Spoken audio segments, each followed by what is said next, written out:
Wow, this was disappointing. Just like Raditz! Hey there everyone, my name is WafflesTheAsianYenbear, and welcome to Should You Summon, the series where we take a look at new banners, analyze their value, and I tell you whether or not I think you should summon on them. Now we mainly look at these banners from a free-to-play standpoint, as free-to-play players need to be more careful with how they use their stones, but of course, banner value applies to dolphins and whales too. But with all that being said, let's get started. So before I trash this banner, you should know that it does have some merits. This new Bardock, while he does have his flaws, isn't a bad unit. He's just not mind-blowing. And this celebration came with a whole bunch of free-to-play units that you can build a team with, and while he's not necessary for the team, he does give it a big upgrade. So he's not a bad unit to start with if you're just making your account now. You should also know that at least for JP, we don't have any other big planned celebrations until Golden Week at the end of April, so we're about to enter a little bit of a dry period. After that dry period will likely continue, but before the next big event, say like the next download celebration, we'll probably have some good bait banners. The point here being, you do have some time to save for the next big thing, but I think that having some extra stones to spend on the good bait banners instead of this banner here might not be a bad idea. For Global, our next big thing is likely the anniversary, and we all know how good those banners were. But we also have a couple months to save, although we have a better idea of what bait banners are coming our way, so you can kind of use foresight to figure out whether or not you want to summon on this one. With that context out of the way, let's talk about the new units. So, this Bardock. My biggest problem with him is his leader skill. He leads low-class warriors, which has long been one of the worst categories in the game, and his new revenge category. Low-class warriors got an upgrade with this banner and the new free-to-play Bardock squad, but they still don't have a ton of versatility outside of that. Revenge is also an overall decent category, but it doesn't do anything with the units it has better than those units would do on other teams. Broly, for example, has better teammates on Pure Saiyans.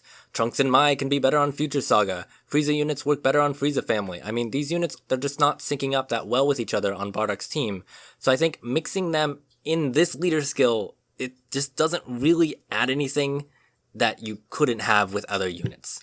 Outside of that, he's decent. His super attack stacks his defense, which is always nice. He's got attacks effective against all Frieza family units, which is fine, just not really that relevant right now. He does have a great transformation condition, and it's an active skill, so you can choose whether or not you want to transform. But basically, you can transform after the 4th turn, or immediately if you're facing a Frieza family enemy.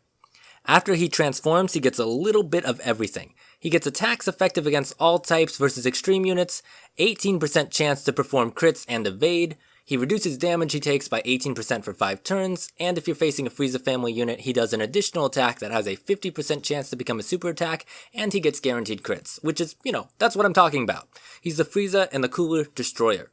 And as far as when he isn't facing Friezas or Coolers, this jack of all trades does leave him a little bit of a master of none, as the chances are a little bit low, but after transforming, he's doing good damage. Overall, I think the leader skill in his categories kind of hold him back. If you're facing a Frieza unit, he's fantastic, but he's not adding enough value to carry this banner as the new Dokkan Fest. Now, about the Raditz. He's a general pool unit, so you'll be able to get him in the unfeatured pool on any other banner, but he's actually pretty good. He also leads the low-class warriors, but he works as a great stunner.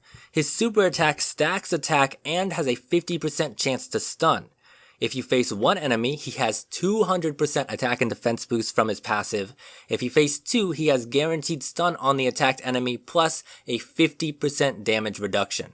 Also, he's got 50% to crit if he's fighting a Namekian or Goku's family enemy. Overall, he has a lot of value for Super Battle Roads with that guaranteed stun, and he even has a decent chance on his normal super if you're running him in just versus one enemy. So he's what you want in a general pool SSR, but don't feel rushed to get him because he is in the general pool. Now, LR Gohan and Goten are just fantastic, one of the best Dokkan Fest LRs in this game, but mainly them being here means that they're back in the red coin shop, and I think that most players have probably been saving for them for a while, so now is the time to pick them up from the shop if you're skipping this banner. After that, it just kinda goes downhill. Kid Gohan is decent but niche, he's got a great active skill animation. Future Gohan, completely outclassed by tech transforming Trunks. He's okay, but he's certainly down towards the bottom of the best Dokkan Fest list. SS3 Bardock is still good, but unfortunately he doesn't fit on the new Bardock's team for some reason. He's still a decent Pure Saiyans character, and although the Super Saiyan 3 category has fallen off quite a bit. This Goku is free with red stones. You can get him in any celebration, so he's not a good pull for you here. And this Frieza is great for new players. He's been outclassed, but I will still say, having a 120% leader skill for all extreme types is fantastic for team building when you're starting out. It's also clutch when having to build for some weird events and also sometimes for easy A's.